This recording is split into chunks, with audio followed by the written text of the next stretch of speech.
ఒక్కసారి కొమ్మూరి గోల్డ్ కి కాల్ చేయండి. తాకట్లో ఉన్న మీ బంగారాన్ని విడిపించి మార్కెట్ ప్రైస్ కి వాళ్ళు కొనుక్కుని మిగతా డబ్బులు మీకు ఇచ్చేస్తారు. ఫ్రీడమ్ ఆఫ్ స్పీచ్ అనేది పూర్తిగా అపరిమితమైన హక్కు కాదు. దానికి కొన్ని పరిమితులు ఉన్నాయి.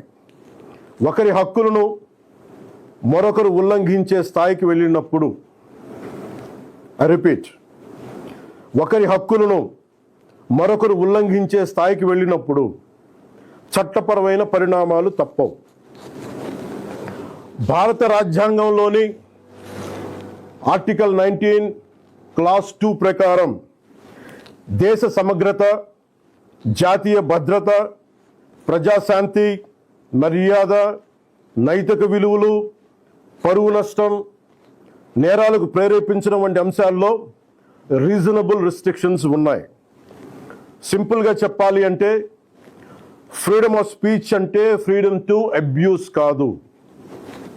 Again I repeat, freedom of speech does not mean freedom to abuse.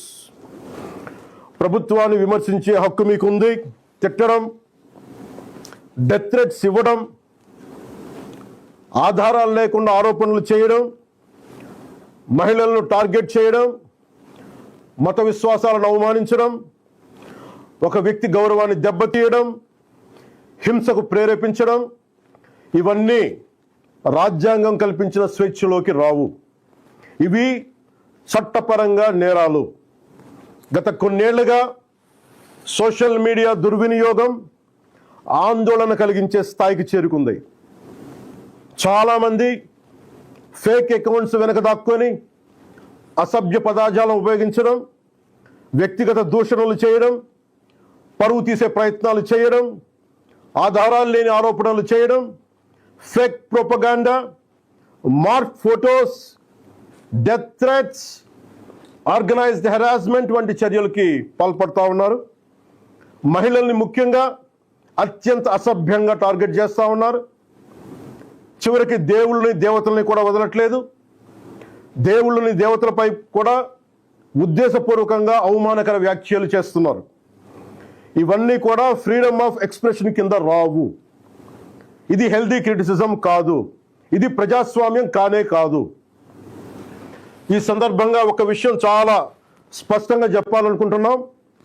Constructive criticism, fair comment, satire ఇవన్నీ ప్రజాస్వామ్యంలో భాగమే. విభిన్న అభిప్రాయాలను వ్యక్తం చేసే హక్కుని మేము పూర్తిగా గౌరవిస్తాం. కానీ malicious fake campaigns, hate speech, criminal intimidation, cyber harassment, organised abuse, ఒకరి పరువును ఉద్దేశపూర్వకంగా దెబ్బతీయాలనే ప్రయత్నాలు, ఇవన్నీ ఐ రీఐటరేట్, నేరానికి, నేరస్తులకి కులం లేదు, మతం లేదు, రాజకీయ పార్టీలు లేవు. తప్పు చేసిన తర్వాత కులం, మతం, ప్రాంతం లేదా రాజకీయ వెనకాలు దాక్కోవాలని ఎవరు ప్రయత్నించకండి. చట్టం ముందు ప్రతి పౌరుడు సమానమే. నేరం చేసిన ప్రతి ఒక్కరిపై చట్ట ప్రకారం చర్యలు తీసుకోబడతాయి. సోషల్ మీడియా దుర్వినియోగం వల్ల ఇబ్బందులు ఎదుర్కొంటున్న ప్రతి ఒక్కరికి ఈ సందర్భంగా నేను ఒక మాట చెప్తా ఉన్నాను. మీరెవ్వరూ ఒంటరి వారు కాదు. మీకు ప్రభుత్వం అండగా ఉంటుంది. డిప్యూటీ చీఫ్ మినిస్టర్ ఆఫీస్లో సోషల్ మీడియా దుర్వినియోగానికి సంబంధించిన ఫిర్యాదులు స్వీకరించేందుకు ప్రత్యేక వ్యవస్థని ఏర్పాటు చేయబోతున్నాం. స్క్రీన్ షాట్స్, లింక్స్, వీడియోస్ లేదా ఇతర డిజిటల్ ఎవిడెన్స్తో ఫిర్యాదు చేయవచ్చు.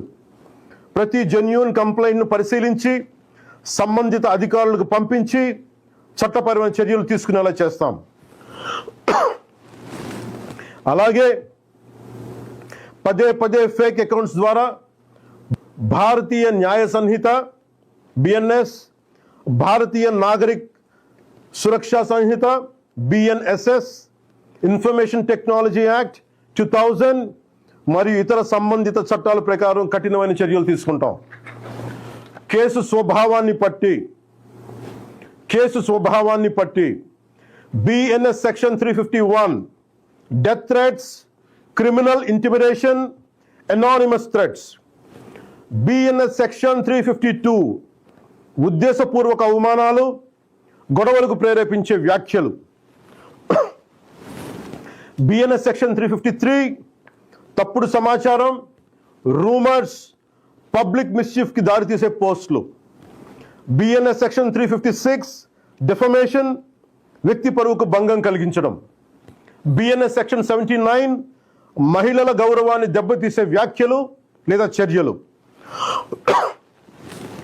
బిఎన్ఎస్ సెక్షన్ 299 మత విశ్వాసాలను, ఏ మతమైనా కానీ, బిఎన్ఎస్ సెక్షన్ 299 మత విశ్వాసాలను ఉద్దేశపూర్వకంగా అవమానించడం, బిఎన్ఎస్ సెక్షన్ 196 వర్గాల మధ్య విద్వేషాన్ని రెచ్చగొట్టే చర్యలు, information technology act sections 66C and 66D fake accounts, identity theft, online impersonation, information technology act section 67 obscene లేదా అసభ్యకరమైన ఎలక్ట్రానిక్ కంటెంట్, అవసరమైతే information technology act section 69A ప్రకారం చట్టవిరుద్ధమైన ఆన్లైన్ కంటెంట్ పై కూడా చర్యలు తీసుకునే అవకాశం ఉంది.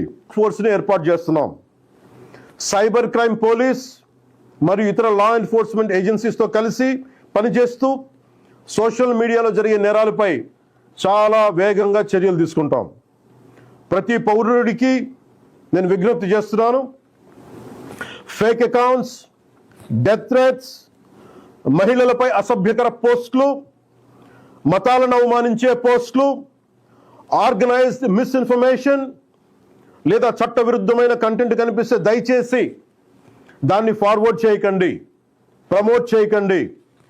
దానికి సంబంధించిన screen shot, URL, date, time వంటి ఆధారాలను భద్రపరిచి అధికారులకు ఇవ్వండి.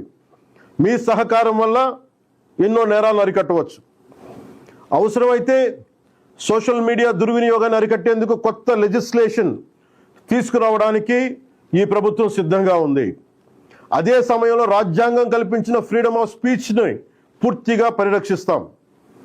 చివరిగా ఒకటే చెప్తున్నాం, మన మాటల్లో బాధ్యత ఉండాలి, మాట్లాడే భాషలో గౌరవంగా ఉండాలి, స్వేచ్ఛకు జవాబుదారీతనం ఉండాలి. సోషల్ మీడియా మనుషుల్ని కలిపే వేదిక అవ్వాలి, విడదీసే వేదిక కాకూడదు.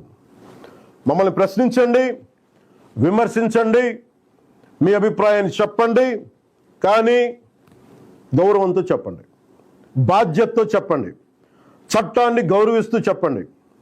అప్పుడే మన ప్రజాస్వామ్యం మరింత బలపడుతుంది. అలా కాకుండా మా ఇష్టానికి మాట్లాడతాం, మా ఇష్టానికి ఏదైనా అంటామంటే I promise you will face the legal consequences.